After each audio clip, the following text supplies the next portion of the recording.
Good morning, Innsmouth. This is 665.66 UHMR Chemrat Radio, coming to you from Armageddon Memorial Park on sublevel 12, one of the only breezy places left in the Underhive, with power stations at brownout conditions and air circulators on staggered flow. The mood on the streets is somewhere between riot or block party. Our friendly local Imperium Morale office would like to inform all of us that it is another beautiful sunny day in the upper hive, while we down here are under the clouds and are being hit with our third day of razor ice storms. With those air intakes shuttered for at least the next 3 to 5 shifts, it's going to be another goddamn scorcher. As always, I am Ryan the Goblin King, and I am joined today by Marky. What it is. The ever-present Beast. Hey, everybody. Always dropping the knowledge on us. And our guest, Kevin, is back, actually from the outer shell. Tell us, how do those razor storms actually sound through the hive walls? You know, it kind of sounds like, I don't know, somebody's shooting a shotgun at the walls right now. Just like over and over again. Like a real big one or a real small one? A bunch of small ones over and over again. But, you know, I wouldn't want to be out there. It sounds like a bad time. You know, they're always warning us of stuff like don't go outside the hive after 10. I don't go outside the hive ever. Razor Eye sounds to be about as fun as gargling venomous snakes. Yeah, that doesn't sound good. Yeah, you could do that. It wouldn't hurt you. I feel like being outside in one of those It's razor getting eye bitten by storms. them when they're in there. That's the problem. That would be like falling into a nest of four-armed rats. Like a net. A whole nest of them. No, take the hair right off, and then the skin, and then the flesh, And then nipples are last. No, bones. Oh, So as we kind of Anatomy. So as we kind of introduce little tidbits of lore moving forward here, we now have a Armageddon Memorial Park. Armageddon will come up a couple of times. But I kind of like the idea. As I was coming up with it, I'm like, there's like a fucking memorial park to some war that nobody in the hive even has knows any about. knowledge We're just of. like, there's We just know that we have a Armageddon. memorial park to it. You know what I almost did? I almost did the Istvan 5 Memorial It's Park. on 5. And I was like, too soon. Ooh, too soon. Too soon. Oh no, that didn't happen. Is Horus still War Master? All right, guys. So today our episode has once again been suggested by our amazing Discord community. And to kick us off, Kevin, you wanted to touch a little bit on our first games that we ever played in the 40k universe, correct? I was kind of thinking a little bit of both. So like, you know, not everybody played a 40k game first. That like kind of was like, this is video games. This is like what video games are. So kind of like what your introduction to gaming was, like on a video game level. Oh, introduction to gaming. Like, okay. like in general. So not necessarily related to 40k. Just a light touch. Just a light touch on like what was Got kind of you. like the first games you played and where did you play them? You motherfuckers are going to laugh at me. I'm going to guess yours was like fucking Atari Centipede in a fucking arcade, right? So one of my earliest memories of video games was I was gifted an NES Famicom system. So the Nintendo Entertainment System, it was actually the Famicom branded one. So this is like super early. This is before the full on American branding took over. I think it was Christmas. And I very distinctly remember I got two major presents I remember. I got a clouded snow leopard, like stuffed clouded snow leopard. By the way, for those of you who listen to the podcast, in the fucking house that was the same goddamn model that Tom described in our Loris Obscurus episode. a little frightening.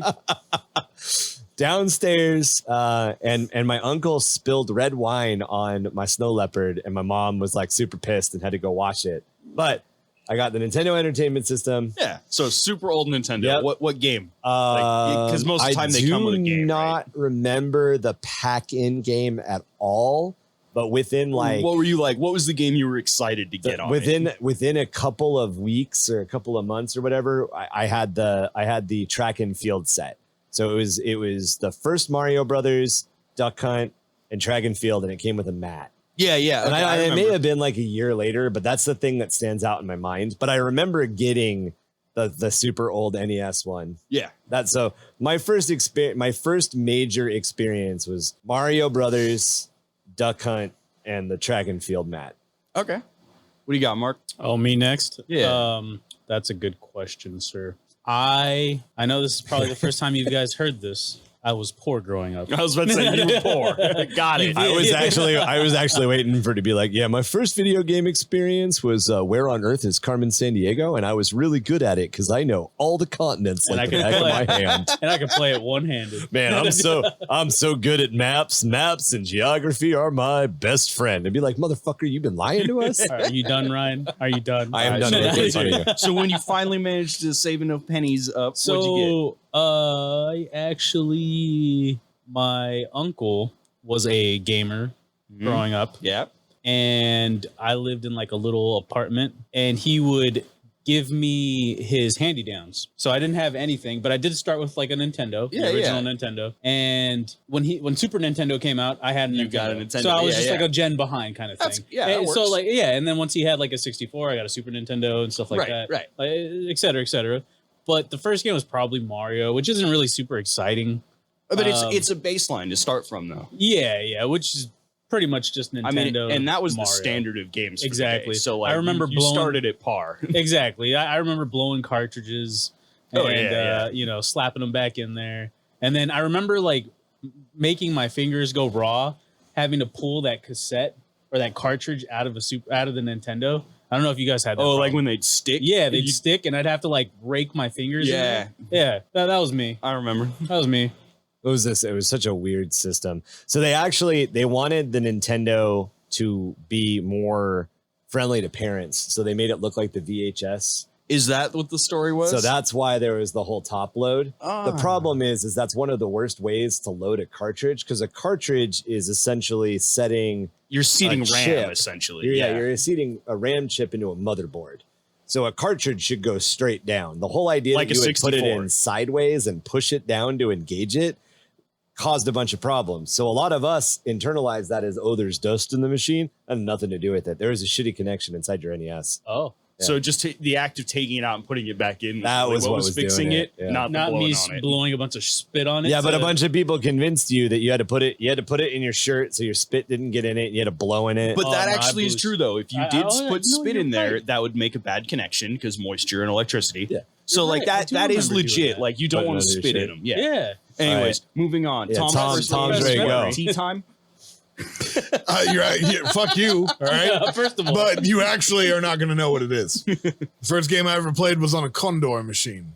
Condor. You ever heard of that? I have. I have heard of a Condor. Not a Commodore. Condor. Shut the Commodore fuck up. 64. Really? Yeah. I've heard of a Condor. Yeah. A Condor. Condor. Yeah. A Condor. And a Commodore. No, the Commodore Commodore the- 64 is Then later. they that's had. the other Didn't they one. have a 32 before that? No, the Condor PC. I've heard of it. I've Yeah, never okay. like Wow, played it. I'm shocked. Nobody. My cousin on the East Coast had one. Yeah, so they're from England.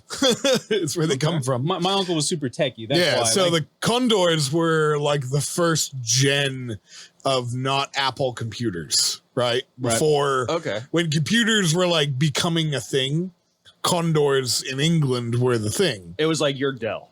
Kind of, yeah. It was a British Dell. So when we moved to America, my dad brought the Condor. Now on the Condor, you had, do you remember floppy disks? Yep. Yeah, you Right? did. But not the regular floppy You're disks. talking about the big floppy. one. the big floppy Yeah, the disks. ones that were like Frisbees, 5-inch discs. Yeah, yeah. So on that, we had Potty Pigeon, which the whole part of the game was you were a pigeon and you shit on cars. That is awesome. And that was Potty the first Pigeon. game that I ever played, ever. That explains why you like airplanes a lot too. I mean, I guess. I mean, that's basically an So airplane that- simulator, right. So the first PC game that I remember was called Dark Castle. And it was on one of those big floppies. And it was specifically on, I think, the Apple II. And it very much was like a proto Prince of Persia / Castlevania game. So I had the original Prince of Persia on the Condor, where it was just a side scroller puzzling. and you were a little dude in a white outfit, and it was gory. Like you would actually get chopped in half and like things like that. So Like, Dark Castle was the same, but it was like the Apple. I don't know which one. We're talking about ancient Obscure, fucking game yeah. history. yeah, I mean, we're talking like late 80s, early 90s. Not Late, sure which yeah. came out first, but Dark Castle was very much like well, Prince of Persia takes place in Persia. Dark Castle takes place in England in a castle, Okay. and there are bats there. So it's not Yeah. Castlevania. This was before Castle. Yeah, I think I had right, there was but, another one yeah. where it was like the tavern where you had like 5 bars and you had to like pour a beer and slide it and down. flick it. Yeah. But yeah, I mean that was technically the first game I ever really played. The first like console game that I really remember that I actively played was Earthworm Jim and Vector Man. Oh, fuck, dude, I loved Earthworm Jim. Yep. Earthworm Jim was Dude, you good. know how hard Earthworm Jim is? If Oh, you it's go hard back, as it's shit. hard as Dude, all fuck. old games are fucking Yeah, hard. Vector Man was hard as shit, Yeah. dude. Like, Well, Yeah. that was the whole like impetus or reason or whatever you want to say behind the was it Ishikawa that made Dark Souls. Like you wanted to get back to that. I remember playing a lot of. I had, like I said, my uncle was super techie, and he had a full thing of like floppy disks where you just put in a different You game. just had Yep, a fat you just drawer. change it out. Exactly, yeah, and it's because he got a new computer. He's like, here, take my old Mac or whatever Give it you a was. shoebox full Exactly, of floppies. Yep, exactly. yep. And I think the only game I really remember playing is Doom, and my uncle had already had a saved file, so he had like God Hand and stuff like that. So you just run around and just God fucking Hand everything. Dome everything. Yeah, with your fist. exactly. I think that was Doom. That's Doom, right? I don't right, know. we had the It could have been original, we had the original Wolfenstein or whatever. Wolfenstein. It could have been Wolfenstein. Yeah, we had the original Wolfenstein where it was like hot dog. Like you remember that? yeah. It's been so long. So And there was I- games I played before that too. So I was a Mac kid. So believe it or not, children, way back in the day, the gaming PC, the gaming computer was a Mac. Yep. This was before a lot of things changed. That was but an Oregon Trail. yep. Yeah, I was. Yep. Oregon I actually have a lot of memories of a game called Pathways into Darkness, which was like a hybrid first-person shooter. It was actually made by Bungie of Really? Halo and Marathon and Ancient Bungie. Destiny. right, yeah. Steam. But yeah, Pathways into Darkness was kind of like a Wolfenstein knockoff, but you were underneath a pyramid, and it was RPG light. I don't know. Do you guys remember the one where you'd have like you'd be looking at a screen, it'd be split into 4, and there was the first person shooter mode, and then there was like your stats and everything you had next to it, and then there were like commands, and then Oh, there yeah. was I like remember having a Game puzzle Boy game feature. that was kinda like yeah, Yeah, the Pathways into Darkness was like that. repressed memory, kind of like that. Yeah. So the oldest game I ever played, because I think you just brought up Oregon Trail, was I remember I was probably 6 or 7. And I'm saying oldest game I ever played, not oldest memory, because I was playing a game older than me. Well, right. But right, I right. went to a public library, and in order to play Oregon Trail, you went to a special computer terminal and you picked up and dialed in on a phone, and then you hung it up on a receiver, and it connected you to a server. Would you that like to had play a Oregon game? Trail on it? Yeah, and this was like I'm talking like Usenet didn't exist back then. This was literally just you had to access the server in the basement or whatever legit that had war Oregon games, Trail like, on it. just like war games. Yeah, where he yeah, fucking picks up 100%. the phone and puts the shit over there. 100% like war games. Connects to the server. Fucking Never heard of that. Types in video It games. kind of went yeah. away. You don't say. At a certain point, There's a reason 5-inch people don't do it floppies were a lot easier and cheaper than that. Yeah. But there I are remember- still rumors that there are some old tape to tape reels on the internet with data that you can access Oh, that's cool. if you know where they are. I think Stanford's got a couple. Several of the colleges have old tape to tape databases that are still online. That's cool. But yeah, anybody else anything to finish off? I didn't get to talk about me. You didn't tell your No, what? we got to talk. No. This is the video game episode. I know. You've been talking about video games in every episode. You don't get to. No, I'm kidding. You don't get to You're talk. moderator only. Yeah. I'm sorry, man. What is your earliest experience with smoking the ganj? Yeah, right. Well, that's a different story. The devil's lettuce. So for me, my first like video game kind of memory, it's two kind of simultaneously because I don't know, I don't remember too much electronics, but you know, there's an age where then you start to understand like, oh, I can interact with these things. You know, your parents teach you like this is a video game, this is how you play it, things like that. So I got my dad, I think, dug out or got from his brother. Somehow my dad ended up with an original Nintendo. You know, Okay. like you were talking VCR, and we had Duck Hunt and Mario, just like you were saying, it had that little like pack. Yeah, the game So Duck tag, Hunt yeah. and Mario, but then simultaneously we had like a Windows 3.1 PC, and my dad liked flight simulators. So he had the original Microsoft Flight Simulator, like the super old one that was, you know, really bad graphics. Yep. A little joystick with 2 buttons on it, like basically like an overgrown arcade thing. But he also had A10 Tank Killer. I remember Oh, that game. Silent Thunder. Yeah, Yep, 100% I had of that. that game. there's a whole bunch, like there's a series of those A10 flight simulators. Oh, we're gonna. And so it Yeah. was a combination of, you know, learning to play console games with like Duck Hunt and stuff like that, And then like a little bit of PC. and getting some PC action, and then that quickly turned into Oregon Trail at school, and that all kind of like ramped up real quick. My neighbors, you know, it was the 90s. Everybody got a console for Christmas or something at that point. Maybe that's why I never got into like history type stuff. Right. My uncle only played like Doom and Like StarCraft, crazy and, sci-fi like stuff. sci-fi type Yeah. things. Yeah. So like Yeah, my dad did Flight Sims. yeah, my dad Yeah, did flight didn't even sims, know and that so there were flight was- sims back then. Yeah, there were. They were terrible. Oh, I'm sure. But I mean, it was a flight simulator. Yo, That yeah, was yeah. cool. Oh, they look Yeah, fucking it was gorgeous more now, about man. like the instrument. Like you were You flying by basically the just flying instruments. off instruments. Did, at that did you point, get but- like there was a huge thing that happened during the Rona where like a lot of people got into Microsoft Flight Simulator Well, because simulator the just so they could see the outside world. and that's Because that's how good the graphics are now. Like you want to go see Paris. I know you don't know where it is, but you want to go see Paris. So actually, the newest flight simulator that you're talking about did come out during Rona, Yep. but it uses sat map imagery. Yeah. They literally insane. took Insane pictures levels of the of detail. cities And they just superimpose it and on they like superimpose it on 3D Like a model. 3D, yeah. Basically, you know, like when you go down into like super Wow. zoom on Google Maps and like the Yeah. buildings become 3D. that's fucking Imagine cool. that, but you also have your plane that you're flying around. Why do you think Kevin and I are always telling you need to join Flight us? simulators are That's fun. fucking cool. 'Cause I'll That's never what do it. that's what we do. And so like, and then I love games. I absolutely love I hate games, and I And so- absolutely love and open this- world games. But the thing this- that they started shoehorning in, sorry, no, it was DLC. I no, fucking not hate DLC. Is like now all open world games, like, oh, it's a first person shooter. Oh, it's fucking dope, man. I love first person shooters. Yeah. You're in this sprawling open world. Oh, fucking dope. I like open worlds. I can, It's like, got the same I 3 can quests traverse 800 everywhere. times. Yeah, whatever. Like I can do whatever I want. I can fuck up. I can upgrade my guns. Oh, yeah, that's cool. You have to fly in it. Fuck this shit. I want to fly.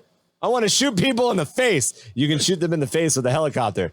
What? One more time? Am I good here? Am I good? Am I good? Am I good here?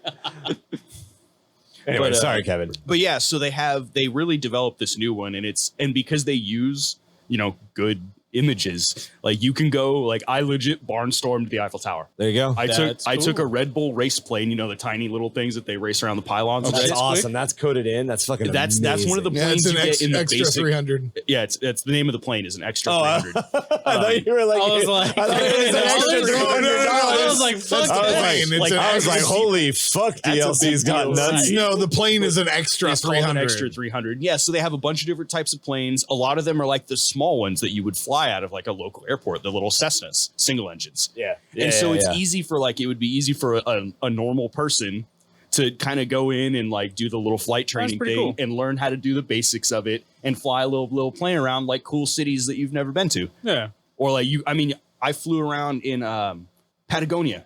You say these words. I'm looking at Mark saying the Patagonia- word, knowing full well he has no idea, and then I Patagonia glance is a- at Ryan, and It's a I'm like, region. Ryan, you know what this is, right? Explain, please.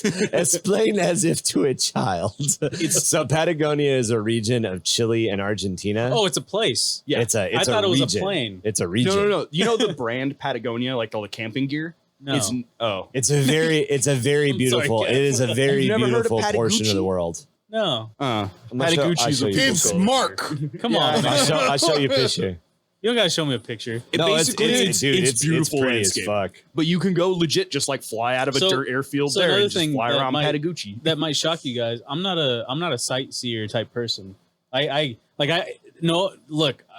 Some people are gonna rage. It's fine. I understand.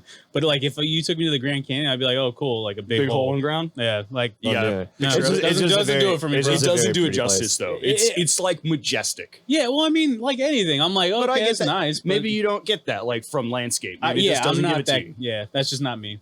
I'd much rather be sitting on my couch, like watching a movie. The witchy person in me wants to jump over this table and beat you.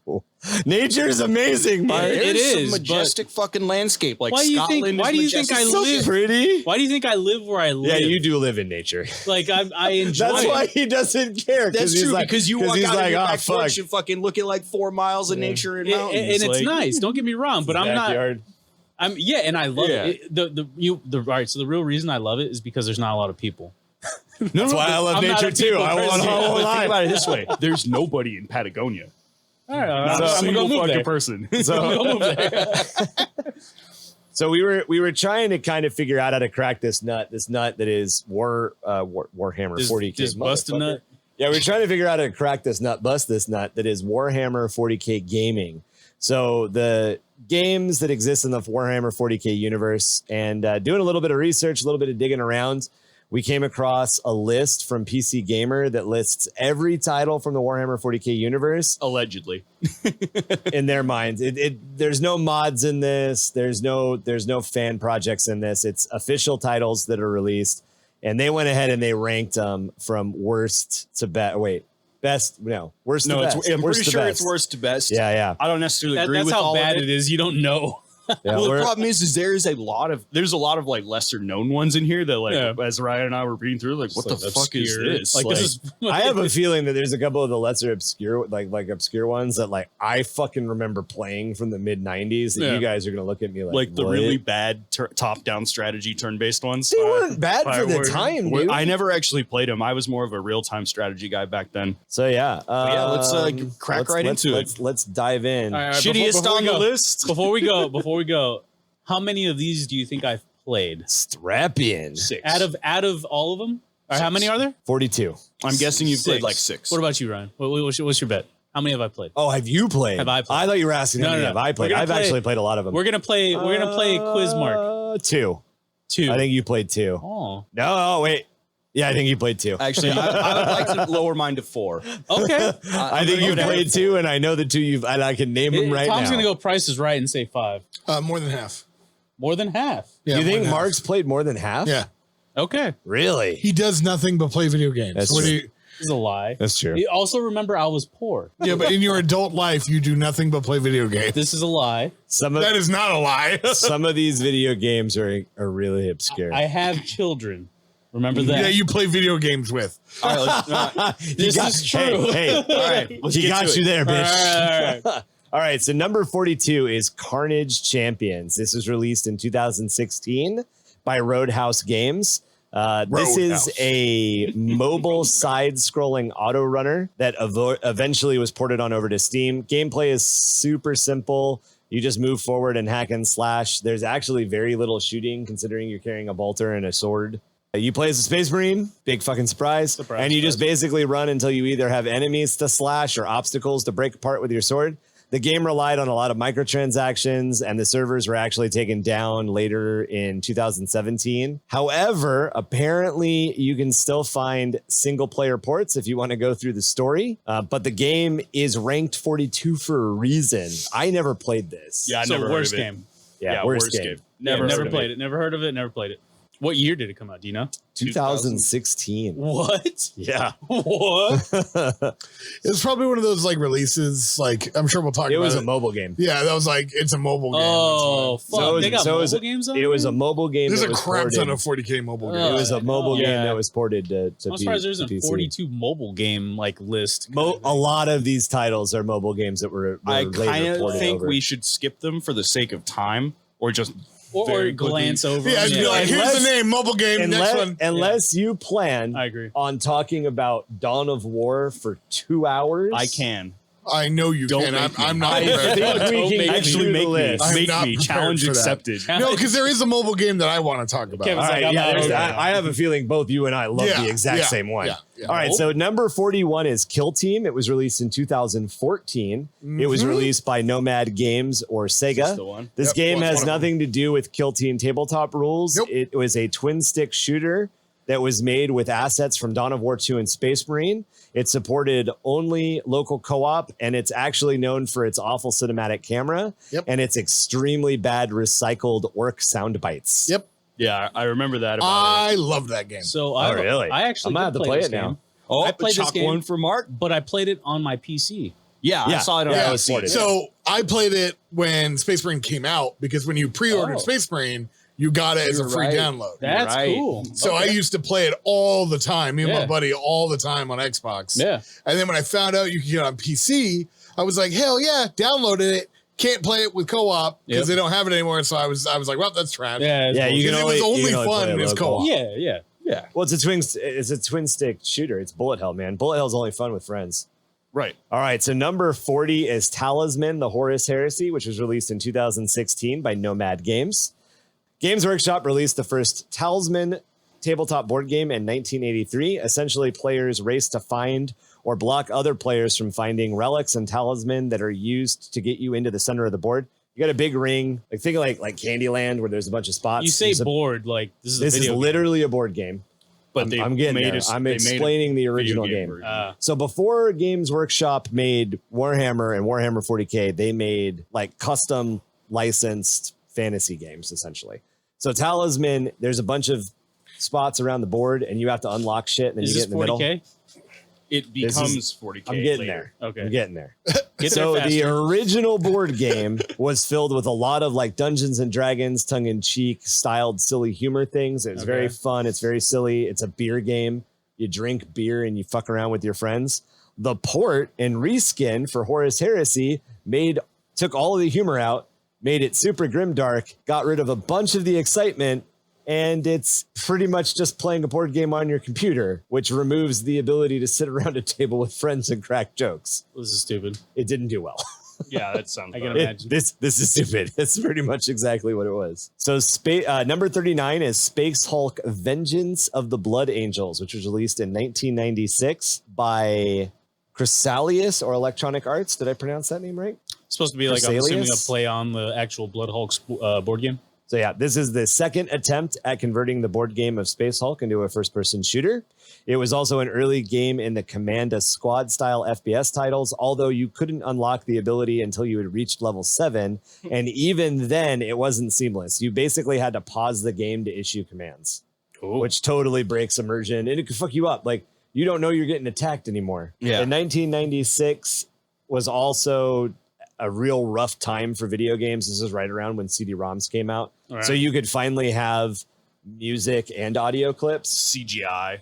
Yeah, super bad early CGI. But this definitely suffered again from that like overly used Marine audio clip. Like, brother, Brother. brother. And you're like, Yeah. okay, I've heard brother fucking 59 times. So I actually remember this game. This is the first game on the list that I remember playing, but I don't think we ever got far enough to issue commands. And the reason is this is literally one of those games that was like on a freeware disc, and we would go find the freeware disc just to play the first 3 levels over and over I again. remember those days. Yeah. I do also remember that there was a lot of weird like graphical glitches. So gene stealers would just appear out of walls and murk you. You'd be like walking around. You're like, oh, it's always, I'm dead. Fuck, I'm dead. But it was definitely that first like, holy shit, aliens and space marines. So I had a fucking ton of fun with it. Oh yeah, I'm sure it was like mind blowing for the time. Oh yeah. Super mind blowing. So Space Wolf is the next game on the list. This is by, it was released in 2017 and it's by HeroCraft PC. This is the first This one was on the list I've played. another mobile game that was later ported to PC through Steam. It plays out like Final Fantasy Tactics or XCOM, I hear related to a lot. But it added a trading card game system. So there was a lot of randomness in the attacks and actions and weapons you had.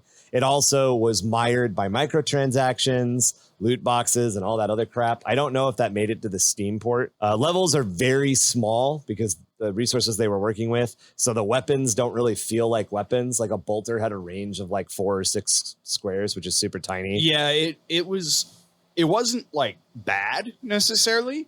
It just wasn't good. It just made the gameplay loop feel really, really And weird. I don't know, card-based RPGs, like I don't know, it didn't. It's it didn't card-based fit, like tactics. Yeah. yeah, like a Space Marine should be able to pull out his fucking bolt pistol at any point and cap a bitch. He shouldn't have yeah, to draw not- a card from a deck. Not, Like, oh, I randomly got the bolt pistol.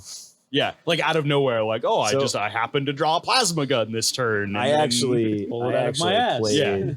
I actually played the fuck out of this game. Did you? Yeah. So it came out in 2014 for mobile. Yeah, and I played it on mobile. It was one of the first like, oh my phone can handle a 40k game. Fuck yeah. So I played the shit out of it, but I completely ignored all the microtransaction stuff, and I think that kind of killed my experience at a certain level. But on the same hand, but on the same hand, I've always hated the microtransaction style. Yeah. So. Oh yeah, I hate it too. So number 37 is Storm of Vengeance, which was released in 2014 by Utech Zinc. Utonics. Yep. This is basically Plants vs. Zombies with a Warhammer 40k skin. It's lane defense with lore-based upgrades for your towers and units. That's it. I got nothing. Cool. I mean, it doesn't sound bad either. That actually sounds kind of fun. Plants vs. Zombies is kind of fun sometimes. So number 36 is Dawn of War 3, released in 2017 by Relic or Sega. Oh, how the mighty have fallen. Yeah, Dawn of War 3 tried to merge the small unit, big hero RTS feel with the large blob of nameless dudes RTS feels, and somehow fucking failed. The other big problem with the way the game plays out is that the campaign cycles between Space Marines, Orcs, and Eldar, never allowing players to fully learn any unit abilities or tech trees. So it just cycles. It doesn't do 2, 2, 2. It doesn't do 2, 3, whatever. It's not like fucking StarCraft 2 where you focus on one thing. One it literally campaign. just, you did a Space Marine mission, here's an Orc mission. Okay, you did an Orc mission, here's an Eldar mission. And I pre-ordered this I did too. As a diehard, PC gamer. My only note on this game is I own this and I have never played it. I mean, I played it the day one, obviously, because I pre-ordered it. Actually, I probably played it pre-day one because they give you those privileges sometimes. Pre-day one. I had the privilege of tasting this garbage. Anyways, it very much played like somebody was like, "Oh, League of Legends is really popular right now, so we need to make." It was like Warcraft 3 was their hero model. They basically copied the idea, which essentially League of Legends stemmed from Dota, which stemmed from Warcraft 3. Right. So long story short, they had heroes and they were ridiculous, and then you had like squads of Space Marines and they were garbage. Yeah.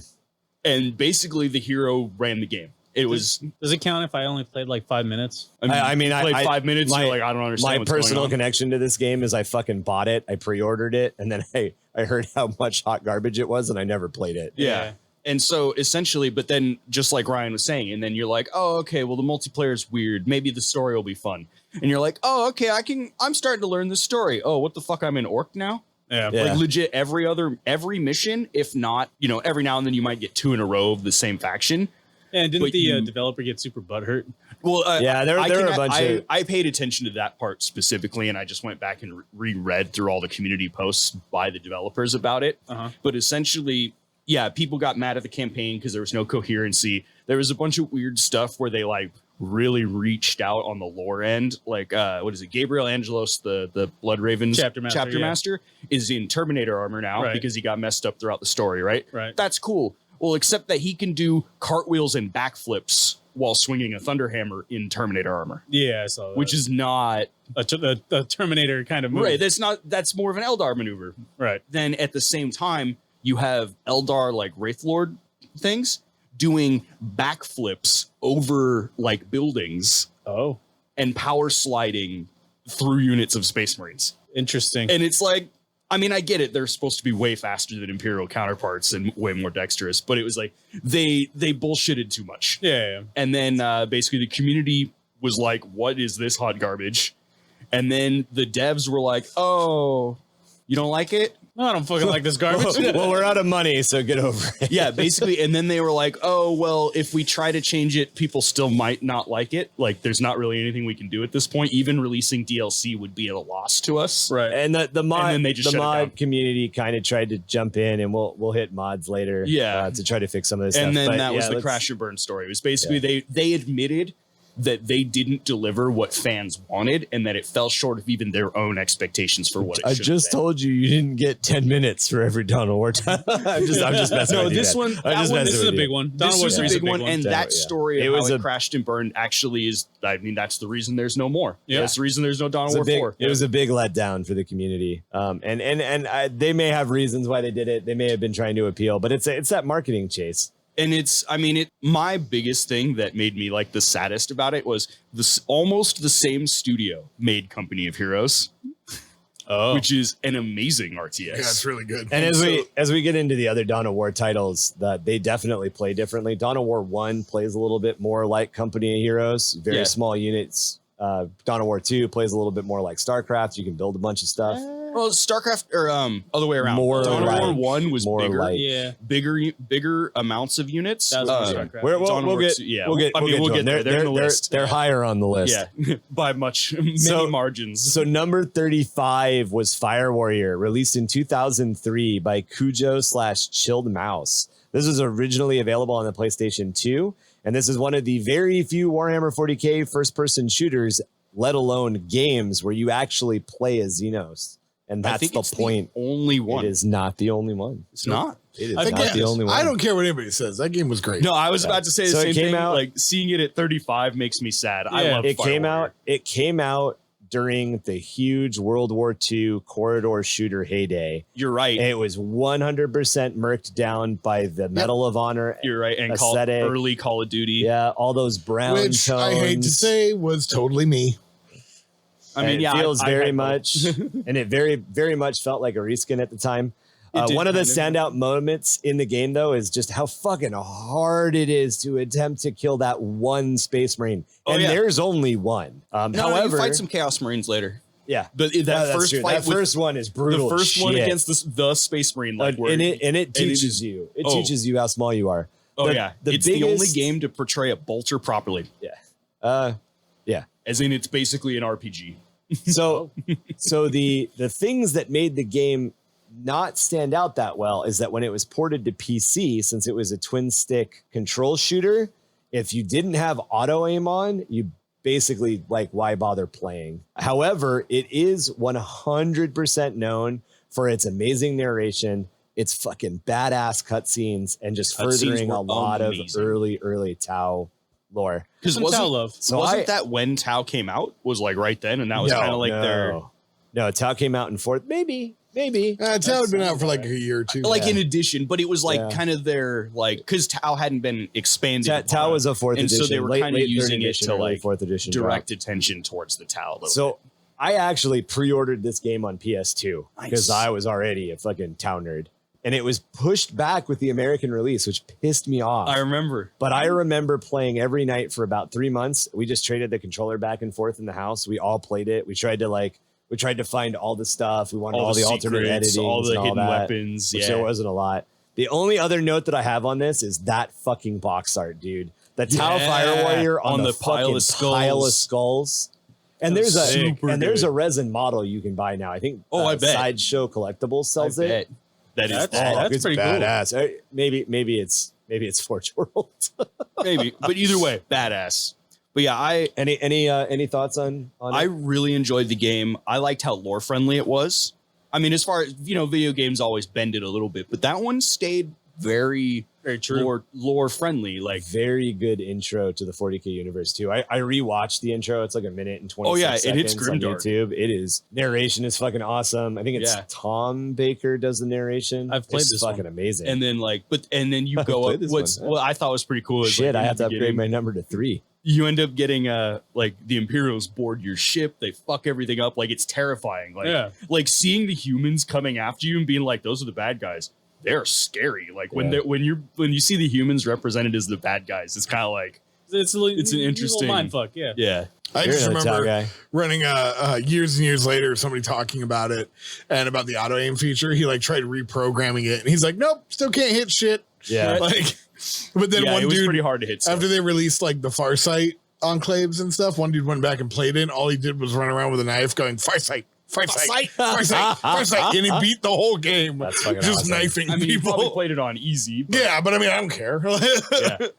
So number 34 is Eisenhorn Xenos. This is one of those weird colon games. Yeah. So this was released in 2016 by Pixel Hero Games. This is an interactive novel style game with mini games slapped in to make it feel like a game, but it apparently feels pretty misjointed.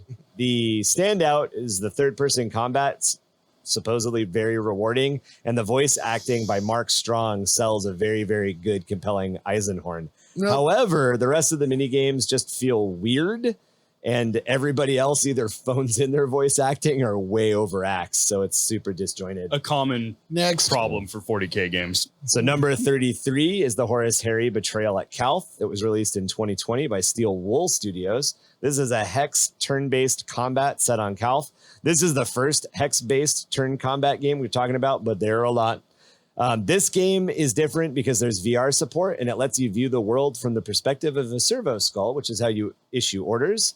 But ultimately, they put a lot of effort into making the VR look really cool, and we're like, gameplay, what's that? I mean, I'd be interested in trying it just because I have Just to look VR, around. but it's like, Yeah, right. it'd be fun to fly around in Servo Skull and just see Right. things in Warhammer. Like, that'd be dope. So number 32 is Warhammer Combat Cards, which was released in 2021 by Well Played Games / the Phoenix Lighthouse. And when I say released in, that was when it was ported to PC. This is another mobile game that was ported to PC. Next.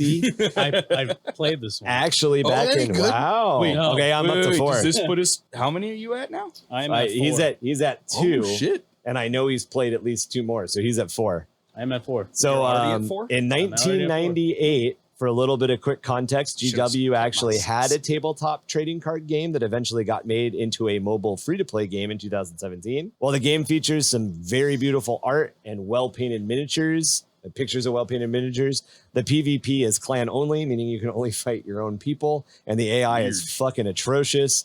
It doesn't really stand up to the games at the time like Hearthstone and Magic the Gathering Arena, which were super popular.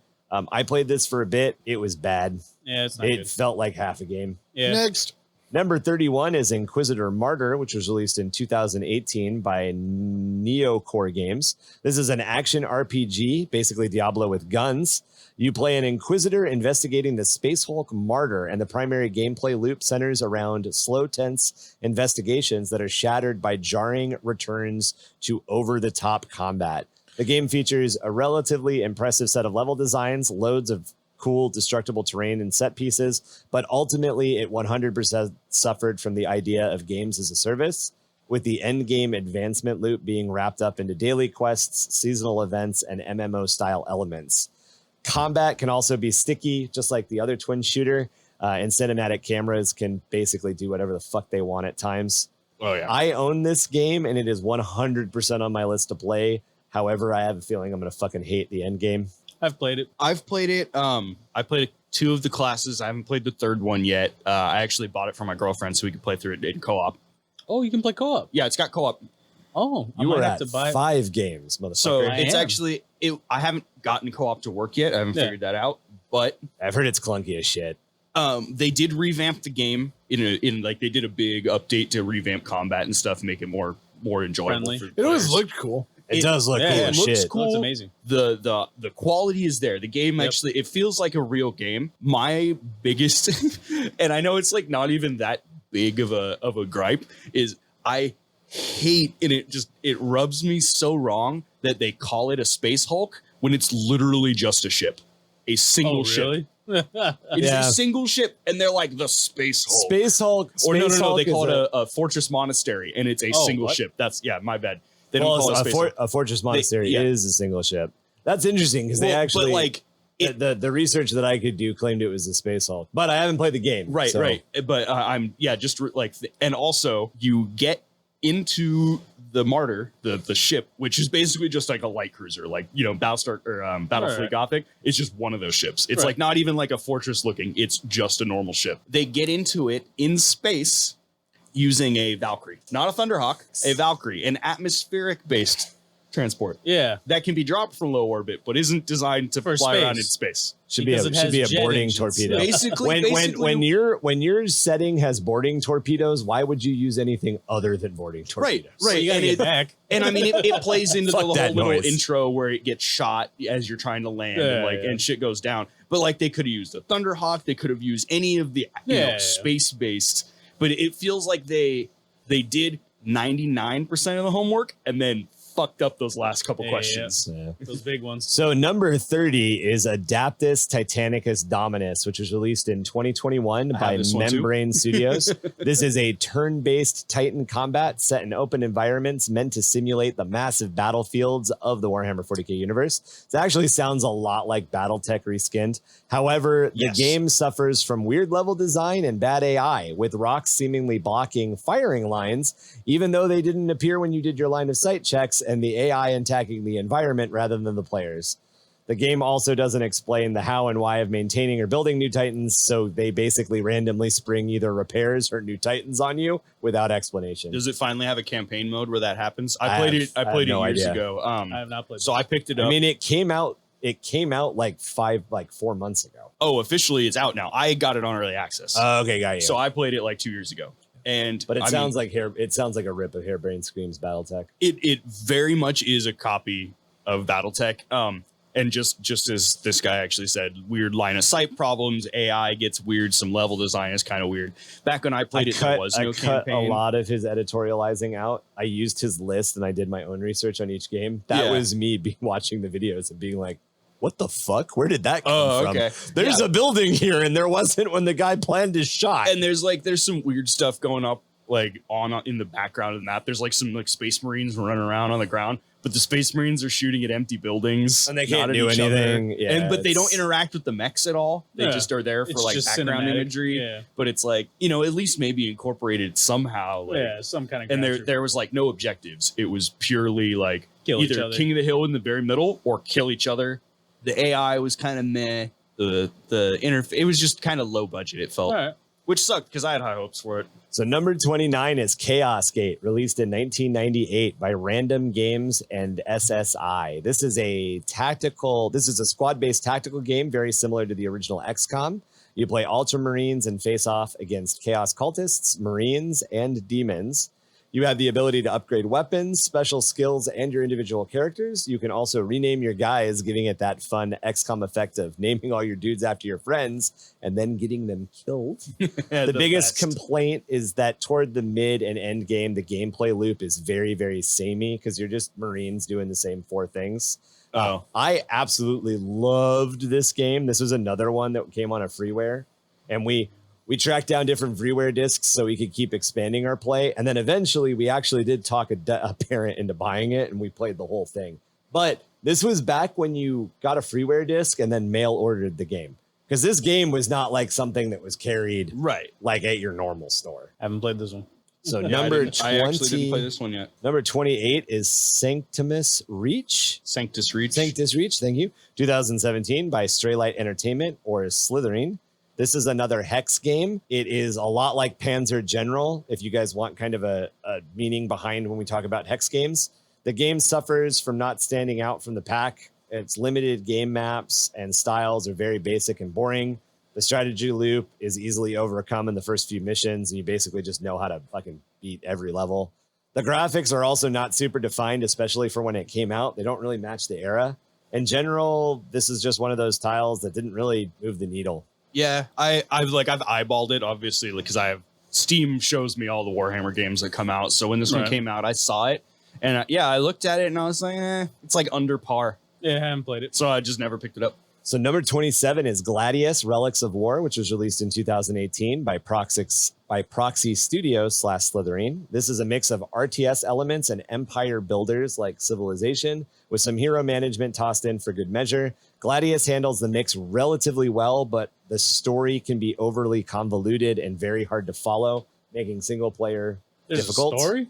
Yeah, there is a story. There's a little bit of lore It is through a long tangle of odd side missions and replayables where you collect stuff. Really? When I started playing, there was no campaign. Yeah. But when you play, It's it'll like give you Civilization. side quests, and that kind of tell a little bit of a story. Gotcha. The other problem that this game suffers from is that the PvP elements are a pain in the ass to deal with, especially in early game. PvE, thank you. Dude, especially in the early it's so game. bad. I enjoy the game a lot. I've actually been playing it I was recently. going to say, after reading everything this guy said and then doing my own research, I'm like, well, no one likes this game, but I own it. I want to play it. No, it's a good game. It would be fun to all play together too. Cool. Yeah, I played with Tom, I think. No? I've never played. I think you were just Gladius. playing it by yourself. We are no, I've up. played We with are people. up to 7, motherfucker. Wow. 7 games that you have is it now 7? played. I had 6. Well, if you played Gladius, that's 7. That's 16. I'm at 16 games. Are we that at you've 16 down? no. I mean, No. how many you've played? Oh wait. Is this? Oh no, I This played is- Eternal Crusade. Yeah. Maybe I know I've played with Christy. Oh, I played with my brother. You played So I with your brother, yeah. Yeah, You so- told me about it, and Yep. then I played with made sure the I wifey, follow it. my daughter, and my brother. But you're right. Yeah, the PvE stuff that goes on, it has the same problem that Civilization has sometimes, where like you just get owned by barbarians. Yep. A pack of wild dogs attacks you. Why would that matter? I'm in power It's armor. the, They're hell dogs. Yeah. What do you call them? The ones that take over your mind. The Mind something or something. Enslavers. Enslavers, yeah, those ones. Those guys are pretty brutal. Those Those steal fuck your you. guardsmen and shit. Yeah. But yeah, the game it's good, but not enough. Like No. Civilization is, the kind of like poster child of that genre, and this is not. It's got a anywhere good foundation. Needs more. Right. It's a good concept though, and it's fun to play. Brother, I'm getting a transmission about number 26, brother. Space Hulk Deathwing, which was released in 2016 by Love it. Sterum on Studios or Focus Home Interactive, is a co-op FPS gameplay loop that is very close to Left 4 Dead. This is a massively fun title with great set pieces, amazing architecture, and character and monster models. The guns feel very good. The Terminator armor moves at just the right speed for me. It And the didn't use- Tyranids literally Yeah. feel scary and overwhelming. Yes. When the game Almost first came too out- overwhelming Yeah. at some Yeah, points. You're very like, this much. is literally impossible. Yeah, when My biggest complaint. Sorry, right before you go. Well, you it's guys all right, played You got early. like 90% of the talk is fine. Just do it. No, you guys have early experiences. I only Yeah. kind of had late experience. I came to this game through you guys like just a couple of months So ago. you've only played after all the My updates. biggest complaint is that it does not like my 4K screen. yeah, same when Yeah. it first started. Mm-hmm. Yeah. So what were the It issues doesn't with like the early 4K game? essentially. Because I heard the early game was not that good. I'm No. assuming that's why it's on. There was a that's lot of like 26. netcode issues for multiplayer, like teleporting around issues. and, Okay. and bad stuff like that. And that's really it was that there was no progression. Rush to release, Yep. fix later. If It you wasn't played with even that, friends, it there's just- no progression. Yeah, and then like there was a cool concept, Codex compliant, which is still in, Right. but they've changed the way it works. And it used to be basically it would lock you to a class, so that way you couldn't change halfway through the mission if you died. But it also enabled friendly fire, which was kind of a throwback to the old top-down Space Hulk. Space Hulk, where the Terminators couldn't fire through each other. Yeah. So yeah. that way you had to like rotate who's in front with the reloads. and But things you like get that. overwhelmed super But the problem easy. with that is they made so many enemies that the game was never designed to be played on that. Like Yep. that's like, hey, we're taking your normal game and it's now Dark Souls. Yeah, it's pretty brutal. I don't know. I think we did pretty good when we were on Friendly we Fire did- for that moment. Yeah, we Oh, did. yeah, That was fun. because of When we the- played the stream, hardcore yeah. with Well, yeah, because with like Nick. they basically came through and it was like, oh, now we have to do Friendly Fire, and we were like, all right, everybody, spread out. But that's Like, when we all like back to back Yeah. and like formed Yeah. a circle. But you We- can't play the whole game like that. There's We- times where you have to be advancing down hallways Yeah. and it's just No, we still did pretty good with all that stuff because like one We of us did. took back. Yeah. So Yeah. we played this game with one of our patrons, one of the guys that follows a guy in our community named Yeah, with voice Ickbard, mod. with Yeah. voice mods Bro. and on stream, and we played hardcore mode. And people that were watching the stream could vote on different rules. And It we has- got I- a segment where friendly fire was turned on. it was, and we aced But we it. did really well. We assumed We checked our formation corners. and- We made sure not to shoot each Melee other. was super clunky in the beginning. That was the main thing. I That, wanted yeah, to get melee, Melee was is pretty bad. in the still beginning. is. It's still Still kind of is. clunky. That's bad. My biggest gripe is, and I have this with most 40k games, is bolters don't do enough damage. at. Yeah. Like when You're people- also shooting Tyranids though. well, yeah, but when you shoot like a normal gene stealer in the face, it shouldn't have a face. Like that should be gone afterwards. I think you need to play a full Terminator army against Gene Stealers to find out how it works on tabletop. Well, tabletop is different, but lore wise, like I get it. Gene stealers have chitin, but like Right. a bolter to the face. Bone armor. Right. Like Bone armor. their force equals mass times acceleration They're invuln, plus dude. explosives. Plus explosives. All right. And then Next extra ditty. Yeah, so number 25 is Space Crusade, released in 1992 by Gremlin Interactive. Just like Hero Quest, another GW board game, Space Crusade also got a direct turn-based port to early PCs. It's slow and can really only handle either music or sound effects. I don't think anybody cares about like a 30-year-old game. So you have to, so you have to choose what you want to do. But it does have a very good, very cool nostalgia appeal. The art and miniatures of the board game are also missing, which by today's standards makes the game a lot less appealing. However, I also very much enjoyed this when it came out. You played it. This is fun as fuck. Oh, okay. Yeah, don't talk shit on these old games. Like this is my like heyday of learning. 40K. This is, you know how he'll talk about, you know how Kevin will talk about Dawn of War and how it taught him about 40K? Right. This was my teaching me about 40K. The difference is there's not enough controversy around these games for me to talk for an hour. Fair enough. Sorry, Kevin. No, it's fine. So number 24 is Space Hulk, which came out in 2013 by Full Control. This is another turn-based board game to PC This port. is the one we were just talking Yep. about. The top-down Marines This- can't shoot Yep, through played each this other. one. This Yeah. port was This one's heavily pretty cool. criticized. Yep. You're up to 8. This port was heavily criticized for having often repeated cutscenes and being slow due to the Yep. rate of movements of the Marines and power armor, while Mhm. not being able to shoot around. Mods Good and a lot concept, of though. improvements. Mods and a lot of improvements were actually made by Full Control that made the game a lot more playable, which brings us to number 23, Space Hulk Ascension, which was released in 2014 And I was like, by round- Full Control. it's round 2 Yep. of the same This game. is a retooled overhaul of the same game with upgraded graphics and a shift in gameplay more toward turn-based RPGs, retaining less of the board game elements that made the first release very difficult and slow to play and enjoy. Weapons and characters can now be upgraded throughout play, and character customization and other video game elements were added to balance and refine the gameplay a lot more for PC. Didn't play the first one. Played the second one. I'm the other way around. Played the first one, never got the second one. Yeah, I played with my brother. I think. Played I it think by he- myself. Yeah, So this game, I really want to play. it's a good game. Dude. This So one looks number fun. 22, DACA Squadron, Oh, that's not even out released yet. in Yeah, it is. It's 2021. early You're access. thinking, Actually, it might even be no. out. You guys are thinking of a different game. Aeronautica. No. No? He's thinking of the Metal Slug game Yes. with orcs. Yes, This is you're not that. This is the So flight DACA- That's the simulator other one. mobile game, right? No, No. this is PC. What? DACA Squadron, released in 2021 by Phosphorus Game Studios. This is an aerial arcade combat simulator with pealing guitars, horrible Cockney dialogue, and a continuous peals of orcs shouting for more DACA. We're all looking at it. DACA Squadron aims to put the players in the boots of an orc. Multiplayer, however, feels very samey. It's just Oh, yeah. a reskinned World War II dogfighter with most of the other players also choosing to be orcs, so there's not a lot of variation. I thought it was only orcs. However, in multiplayer, Oh, they have it for both. oh, I guess That's they did. cool. Yeah. So, It's the first one I saw it. so maybe this is a port. So in multiplayer, apparently you can do both Necrons and Mechanicus ships, but What? they're not played that often. Single player combat drags and feels very samey. However, when they updated the save feature and they gave you 3 lives, it wasn't as bad because you didn't have to start all over at the beginning when you died. Oh shit. This sounds fucking fun as shit, and I would love to play it. And you guys being flight sims, this is the way to get Yeah. Mark and I to play a flight sim for like an hour. So 100%. I've eyeballed this one several times as it goes on sale and gets promoted on Steam, and it looks like it'd be a good fun for like a night. I don't see it having a lot of replayability. This Yeah. feels looks shallow. This feels like we're done and our brains are fried. It's a and LAN party and we game. want to. Yeah, I was Yeah. gonna say LAN party, like 2 a.m. LAN party game. Yeah, we just I want want to dick around for. You know what it makes me think of?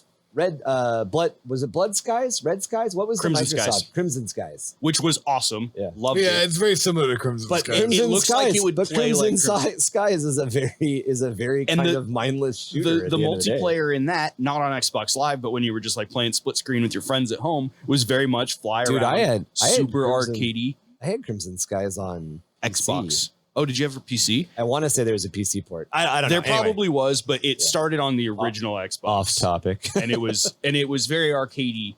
But then you go into multiplayer and you can just fuck around. The maps are cool. You know that the main thing is you're flying around these cool maps. Yeah.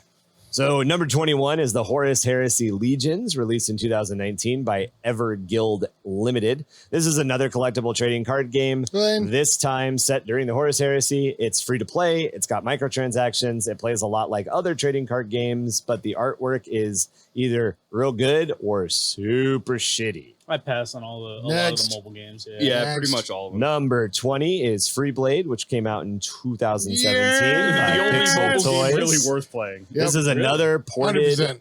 This is another ported mobile to PC title. This is a surprising, fun to play, free to play model rail shooter that lets you smash through targets and aim fire your customizable knight.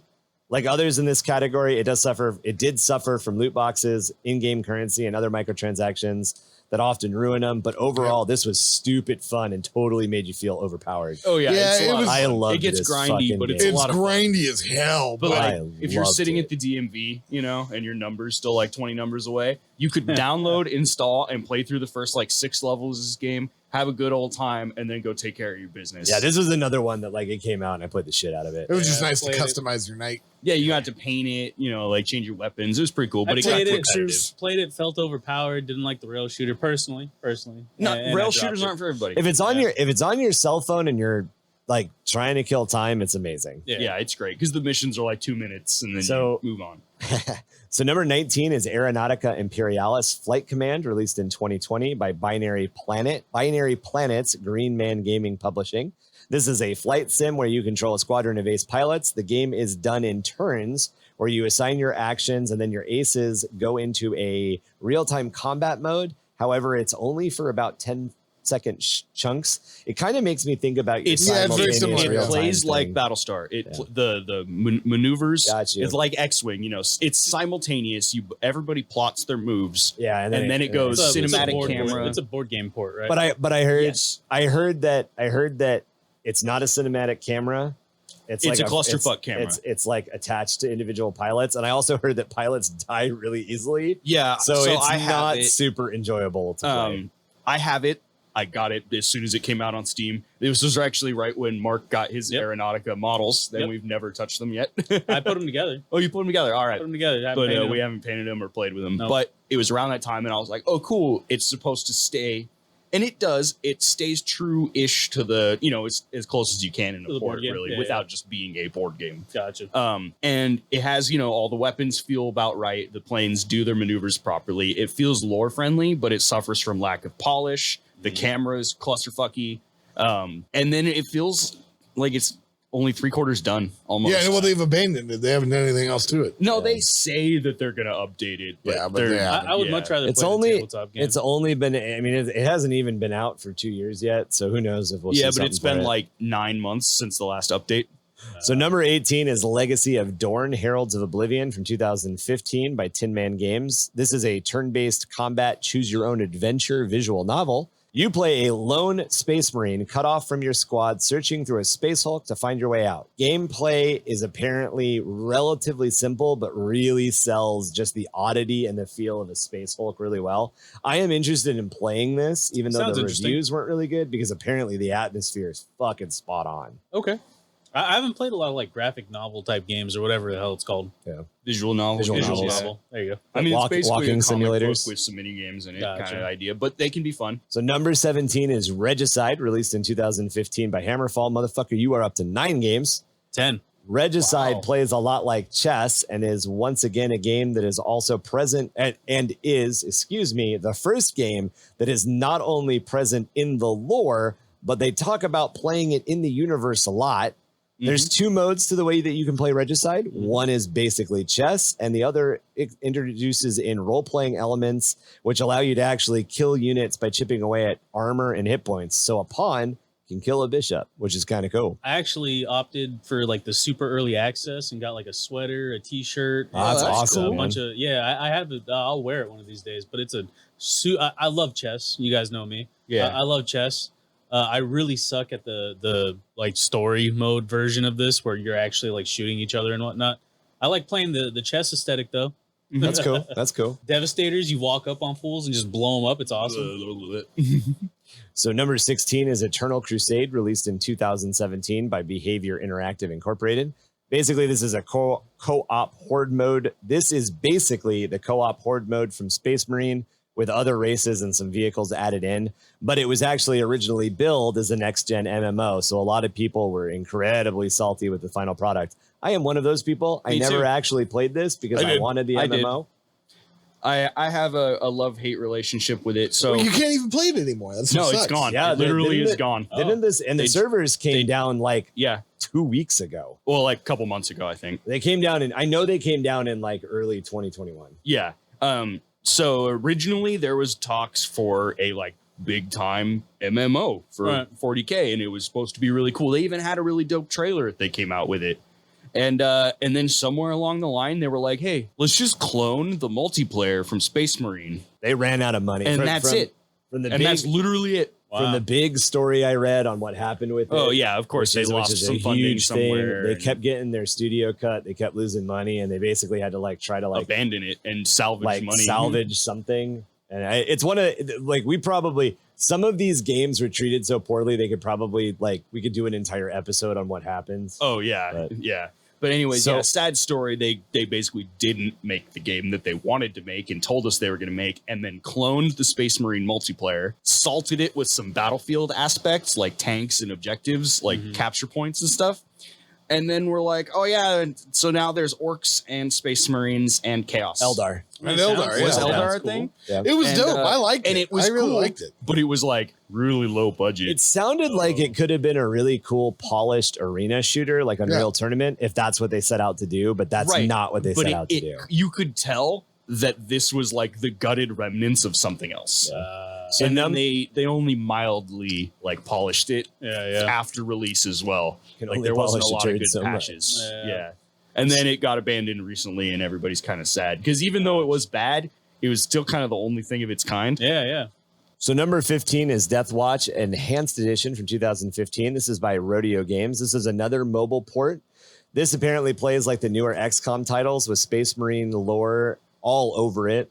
And at least in the PC remastered and re-released, the loot boxes and new equipment drops can only be earned in game. This actually sounds cool. It's a really fucking badass game. I love this game. I might have to all the Death Watch Space Marines talk shit to each other. What are we it's at, really 12 awesome. now? Oh, that's cool. Yeah, so they'll be like, "Oh, brother, I heard Sanguinius fucking took it in the booty." He's just like, "Don't talk to me like that, brother." So is this number 12 for you, by the way? Yeah, number 11. Nice. Okay. What is this style of game? It's an XCOM port. It's an that XCOM sounds cool. Tactical turn. Yes. Death Watch sounds cool. tactics game. Yeah, I'd play that. I love tactics games. I'm gonna check this out. I think this might be on my list. Definitely play it when if I'm you overseas. haven't. I'll give it when a it goes on look-see. sale, it's like a couple bucks, Oh, and it's buy fucking fun. That's That's probably why. I think we definitely have to probably get that. Is there co-op on this one? I don't believe so. So I bought. We gotta find a couple. I'm down. Is there co-op on DACA Squadron? Yes, there's co-op on Daka Squadron, We'll and have there's to find also ways co-op to on put some of Gladius. these together. Yeah, we should probably get a couple of these And games. a lot of these games come up on the Humble Bundle does Humble a Bundle Warhammer throws these 40k up thing all the about time. once a year. Oh, And it's I've like bought once it. a month. Come on.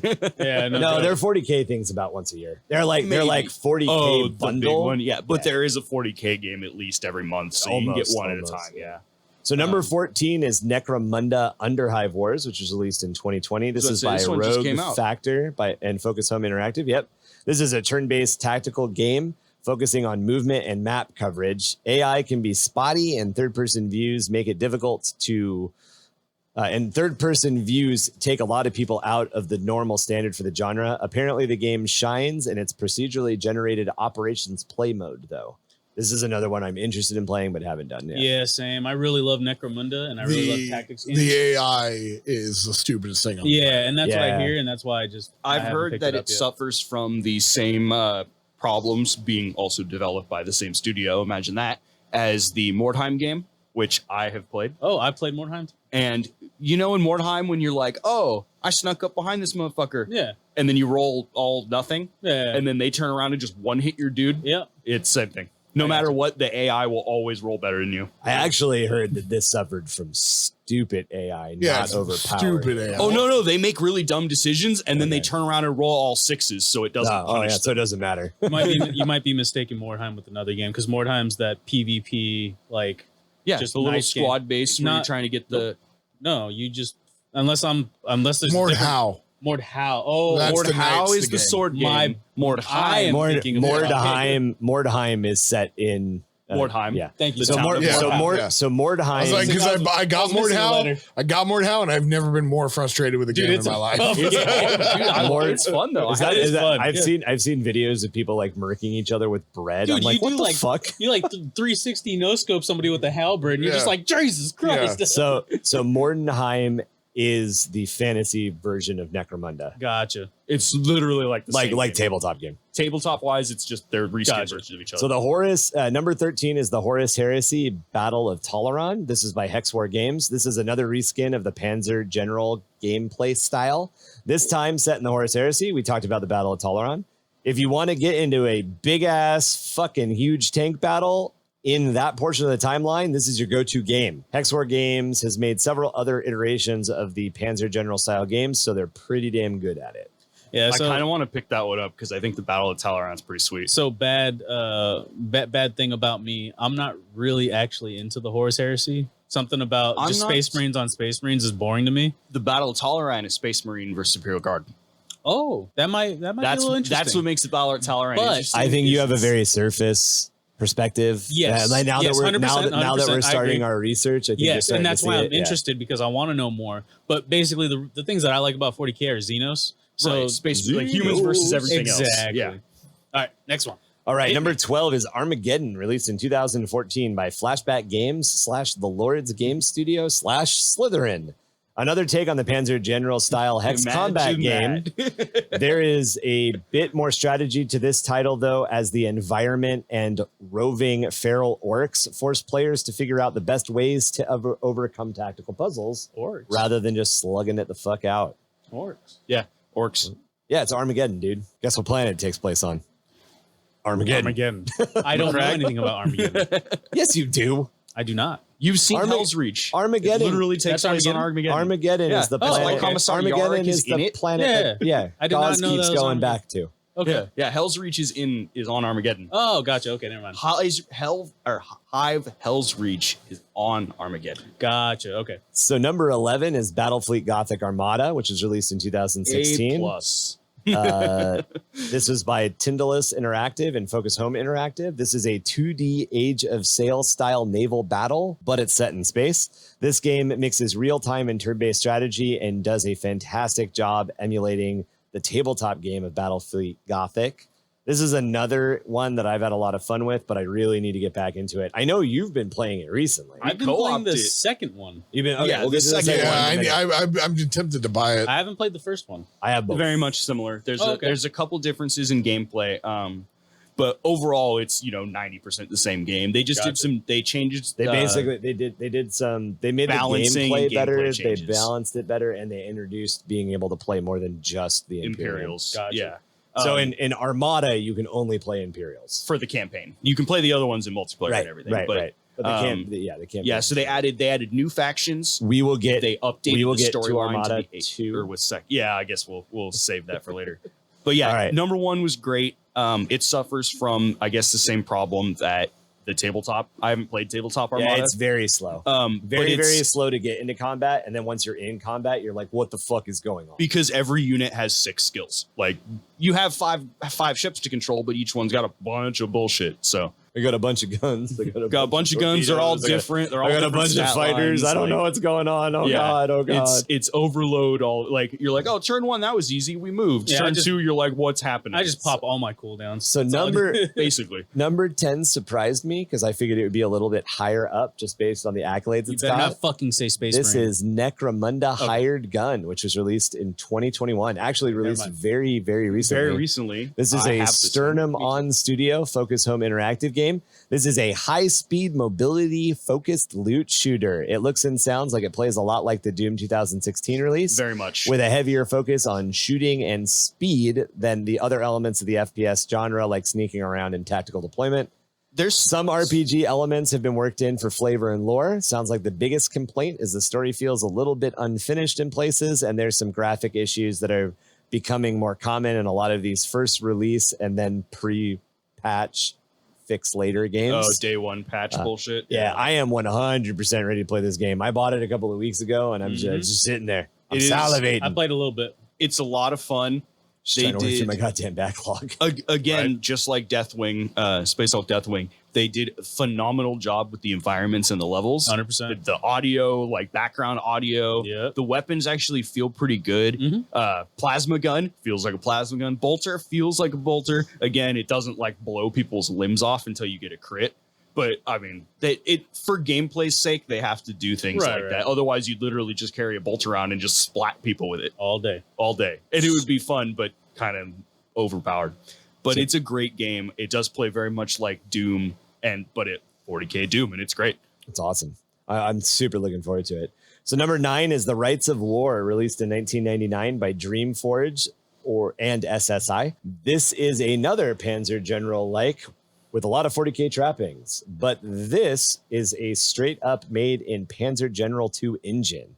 It's got good tactical depth with a mix of 40k units, which all work and feel different. This is a very rock, paper, shotgun style game. Yeah. You got to pick the right nut to crack. Infantry beat guns beat tanks. Yeah. So these are incredibly useful when used in the correct way. The campaign is designed around the Eldar this time, which is super cool. And it's a welcome break from the normal dude bro lineup of only Marines. Marines or orcs being the bad guys. Yeah.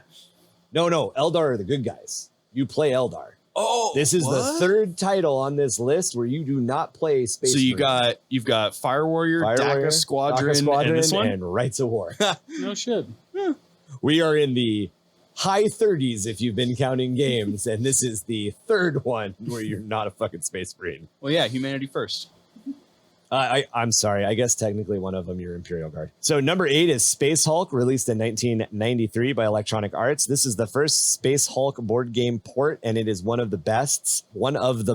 It is an innovative freeze time mechanic, which lets you transition into turn-based mode where you can move your 5 Space Marine Terminators around like you're playing on the tabletop, but it's on a cooldown timer. So once that cooldown timer kicks off, it throws you right back into the active gameplay, and you can no longer make tactical decisions. It also is dripping with the right amount of Space Hulk atmosphere, creepy ambience, helping to push the right mood. When your Marines die, their screens turn to static, fuzzing out one by one. It totally gives that Aliens vibe. It's pretty fucking cool. Even though other Space Hulk games have also kind of captured a little bit of this Aliens vibe, this is the Aliens vibe where you're literally screaming game over, man. Like this one, it hurts. I remember this game. This game was scary as fuck and fun as fuck. I don't think it'd be scary anymore, but that's just because it's a 1993 game. Right. So number 7 is Battlefleet Gothic Armada 2, released in 2019 by Tindalos Interactive, Focus Home Interactive. This plays a lot like the first game, as we were mentioning, but the travel and combat systems have been tightened, and you can play as different races through a campaign mode, getting different sides of the same chunk of history. It's pretty much everything you'd expect from a sequel. Like it's basically the same game but better. It's really dope. The main thing that made me actually play this game was Kevin telling me this is you play the Fall of Cadia. Yeah, the game opens with the Fall of Cadia, so it's very current with the lore, which was really cool. Yeah. Rather than just this is somewhere in the 41st millennium, like most of the games. Like this was like, no, this is current. This is happening now. Yeah, this is happening the now. Phalanx was fucking sick. Yeah, playing as the Phalanx, like they bring in some good characters. You know, they have good. It's Rogel very Dorn, lore friendly. You know, it's or not Rogel Dorn. And sorry. What's his name? He's the new Imperial Fist guy. The Imperial Fist Chapter Master guy. Yeah, I don't remember his name, but anyways, the storyline. Somebody's gonna yell at us. Yeah. Somebody's gonna be like, "You couldn't remember this guy?" The Jay It's Leno been a long time dude. since I actually played through like those missions. Except we were playing the campaign. It has co-op campaign, which is a great feature. Yeah, that was great. Mark and I, we were murking. You had your little posse, and I had my little posse. But yeah, other than that, great. Yeah, so number 6 is Dawn of War 2 by Relic Entertainment /THQ/Sega. Dawn of War 2 is the second Dawn of War game, obviously. This is probably the one that I have the most experience with. And you're saying this is the one that's more like, yeah, you're right. This is the one that's more small. With no base building. You have your single base. Yeah, and I really, really enjoyed this game. I liked the concept of having only one building. I'm a base builder game guy. I didn't like the campaign. Really enjoyed the co-op multiplayer. Yeah. Where you were in an arena. The last stand mode was so loved it. We LAN partied that so many times. So we got good. really far. So good. Love it. So good. Jetpack Space Marine Captain. Jetpack Space Marine was pretty good. Eldar had the Eldar teleporting, the Farseer. Oh yeah, like you'd get one of your buddies down, you run over and teleport both of you away and be like boop, and then res them. Like so long, the Tau commander, you could just you could basically spec into a drop zone clear strat where you'd land and do a bunch of damage and knockback. You ever play this one, Tom? Which one is this? Dawn of War 2? Oh, yeah. The last stand mode where you just the one hero. Yeah, you're Chasso Kais. Yeah, Kais. And yeah, you change all the weapons out. I thought that was a really cool addition. An interesting twist on an RTS game. Definitely. But very lore friendly. Yeah. One of my favorites. Yeah. And there was a lot of like fun builds like Mech Boy Teleporter Bomb, where you just teleport into a group of enemies and they explode. Yep. Because Orc Teleporter. Yep.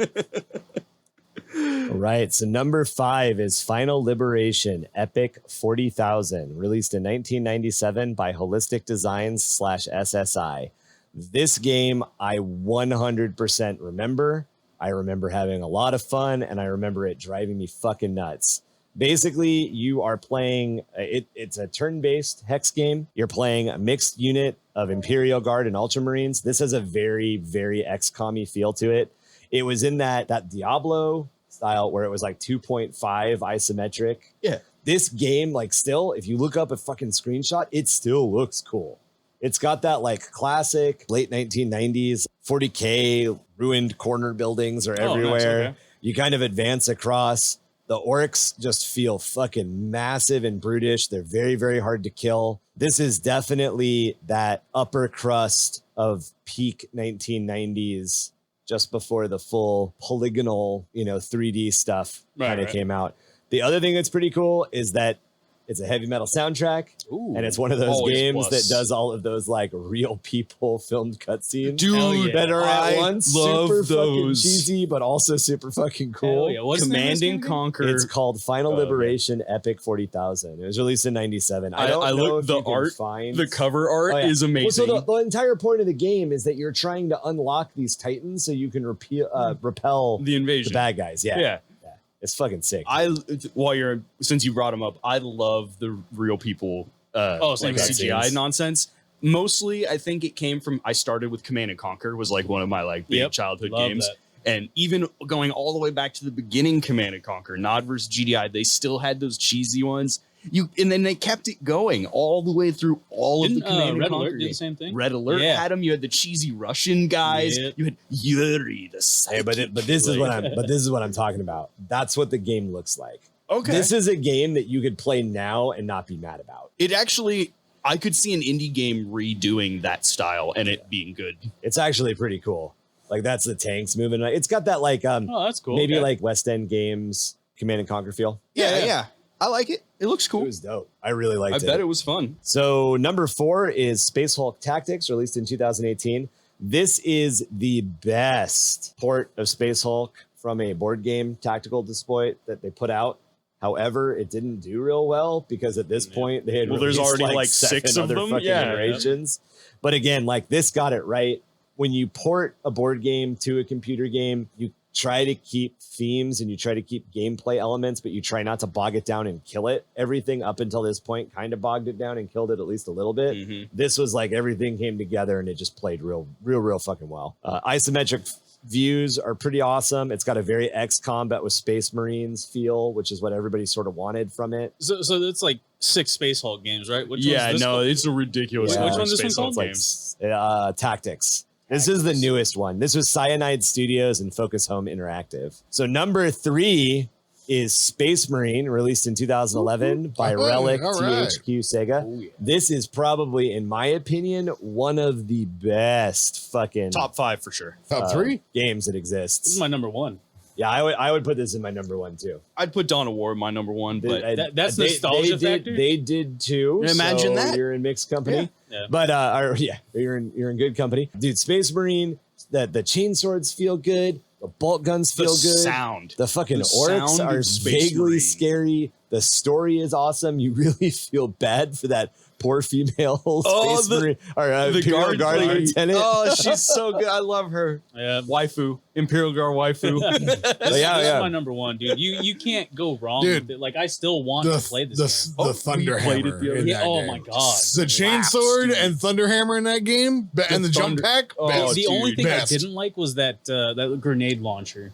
Oh, the Vengeance launcher? Yeah, I didn't like You that. like shoots a bunch of sticky grenades and then set them off. I was like, I've never heard of this. This is dumb. That's not a 40k weapon. That's a first-person shooter weapon. Exactly. Where they were like, "Oh, this is a shooter game. need a grenade this launcher." weapon to be in the Yeah, game somehow." hated it. Didn't make sense. I agree. Could have been something else. Yep, plasma gun. All I right. had that. So I know, number but use that. I always used it as a grenade launcher. Just Right? boop, Yeah, exactly. boop, and then whatever the first orca hits just explodes. The good best. shit. It's So good. number 2 is Mechanicus, released in 2018 by Bulwark Studios and Casado Games.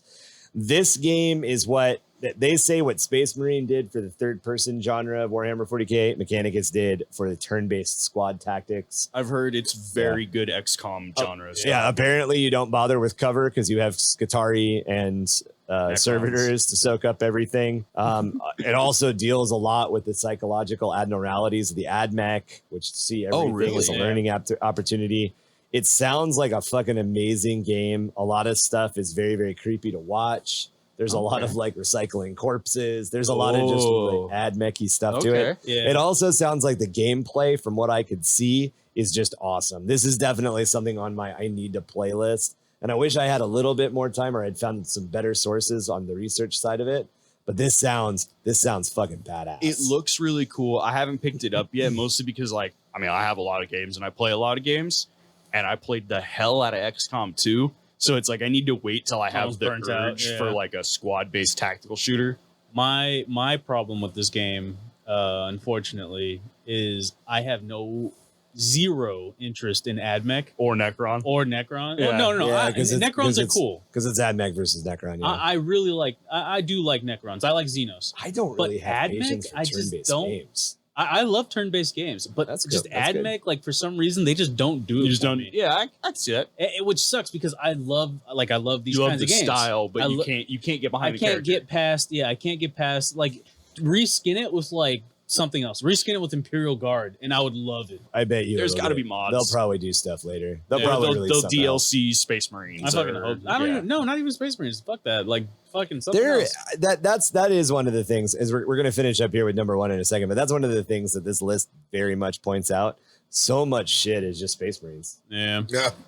Or just Space Hulk. Yeah. I'd kill or for literally just Space Hulk. I'd kill for a proper like kill team game. Dude, I would absolutely love, and I'm sure you're on the same boat as I am. I would absolutely love to be able to play fucking Talon battle suits, man. Yeah, don't even get me started. Like the old Gundam Wing games, but you're in a fucking crisis suit or something. Those are so sick. Yeah, jumping around the city, shooting at fucking games, Zakus. dude. Yeah, that'd be dope. Did you guys ever play Shinobi? It was a mech game, and you got to zoom around the city like destroying shit. No. It was first person. It was fucking badass. I just don't think they would ever be able to do a crisis suit justice. Probably not. You know, it'd be difficult. So number one is Dawn of War, released in 2004 by Relic Entertainment / THQ. I remember this. I had a lot of fun playing this. I do remember the base building elements. Mm-hmm. One of the reasons that I think this one didn't hit as hard, though, is I was a huge competitive StarCraft player. That was its competition. And it wasn't, because it came out well after Brood War. Well, right. But StarCraft Brood War, which I think was 98, was so much economy balancing versus unit production, and Dawn of War doesn't play like that. No, Dawn of War is capture points, squads, reinforcements. Yeah, it's different. It's a very different style game. I loved it. I thought it was revolutionary for the time. Like it added cover, which wasn't in it wasn't in strategy games. Yeah. Cover was not a thing. Like there's a few like Command and Conquer at a certain point that eventually you could put infantry in a building. Right. Yeah. That was the closest Whenever thing you would do like an attack, they would just circle the target. Yeah, they would just circle the target, shoot at it. There was they didn't take cover. They didn't stick together as squads. So this was the first one squad based. 2 uses cover, but kept, population caps, multiple resource types. I still enjoy this game. Oh yeah, I played it last night. I just think I like Dawn of War 2 because if I'm not playing an economy versus army like balancing game, it's Company of Heroes is what I want. Company of Heroes is great, and actually, Company of Heroes developed by the same studios. It's just weird that they didn't ever merge the two. Yeah, it is. And Dawn of War 2, I'm pretty sure was using a modified Company of Heroes 1 engine. I wouldn't be surprised. But then what's really weird is then like literally 3 months after Dawn of War 2 came out, Company of Heroes 2 came out. And it was a completely different engine. You're like, you could have just used the new one. So there are a lot of mods. There are a lot of fan-created games. There are a lot of indie games that we haven't touched. There's also a huge chunk of the Warhammer fantasy world that we haven't touched at all as far as video games go, which does have some great games. However, we are running a little long, so I think that we'll either do a mini episode or an entire other episode on mods, indie games, and the Warhammer fantasy world. If you guys are down, I'm down. Yeah, I'm down. Oh yeah. But let us know what your favorite Warhammer 40k or Warhammer game was. What titles are you looking forward to? I know we're all looking forward to Dark Tide. Oh, God. The best. Or did we bring up a game that scratches that nostalgia itch and you're ready to revisit that experience? You can reach us and let us know about that directly through underthehiveofmadness@gmail.com or jimdarkgaming@gmail.com. Have a desire to work with us on lore? We've got you covered over on our Discord with our world building Hive project. Absolutely. Discord is the very best way to get a hold of us. We are on there 24/7. Pretty much best and solid communication we have there. We really, really want to grow the community in Discord. The more, the merrier. Like what we're doing and want to support us, you can find us on Patreon at www.patreon.com/underthehiveofmadness and join our growing Underhive gang of four-armed rats. You can help us decide the next major lore series that we might look into. You could see us in video clips or video podcasts. We release some sneak peeks of upcoming content, and we're also working on prototype rules and some PDFs so you can play some of the crazy bullshit that we come up with. I believe, Tom, you'll have a PDF at some point for your aircraft game. Yep. Working on final writing right now as far as rulebook goes. Yeah. So we're a little slow to figure out what we're going to do with Patreon, but we do very much appreciate you guys helping us out, and we very much do want to give you guys some little extra perks if you are willing to join us over there. Yep, supports us a lot. Makes us think we're doing the right thing. Hell yeah. I want to share that I'm 26 for 16. I haven't played 26 of those games. Wow, that's pretty good, man. That is a lot more than I thought you would. Is that more than half? No. There's 42. 42. Right? Yep. Damn it. No, that is more than half. 21 would be half. Yeah. No. 16 I played. I did Oh, God damn it. 26. Sorry. Oh, I was like, I did it. A lot of those older ones got you. Yeah. I played a lot of those older ones. Are you guys surprised that I played as many of those? No, I played almost every single really. thing released before 1990. Yeah, you played all the old ones and I played all the new ones, essentially. One You of would my- play all of the Space Hulks. One of my favorite fucking games, like hands down ever, was Panzer General. So the fact that so many of these games were Hex Combat Panzer General clones, made it a thing that I would play. I'm actually surprised you don't like original Panzer General. You should play them. You'll like them. I played a 100% little will bit like of, 'em. I think it might have been Panzer General. I don't remember which one of the World War turn-based it was. Yeah. But it's basically then right around the time where I was discovering strategy games, my friend had StarCraft. Oh, yeah. And then my other friend had changes Command it. and Conquer. That changes And it, so between the two of those being as great as those two series were, yeah. I kind of just left turn-based Makes sense. away Makes sense. until I got think- into Total War. I think Panzer Division, and I might be wrong, Panzer Division may have been the like tank simulator, but there is one that plays out like Company of Heroes before Company of Heroes. Okay. I'll look it up. I'll look it up and shoot it to you. Anyway, if you want to keep up with us over on social media, you can head over to our link tree, which is linktree/underthehive for a collection of links to our various projects. Looks like the crowd over here has decided to set up an ad hoc murder ball session using the park grounds as the field. This is turning into a block party you don't want to miss. We have been your tour guides for the last hour of madness here at 665.66 UHMR Chemrat Radio. Never forget your daily incantations to the four-armed emperor, for he guides our lives ever closer to the big cheese wheel, lost in the heavens of the universe. Hopefully it's Stilton cheese.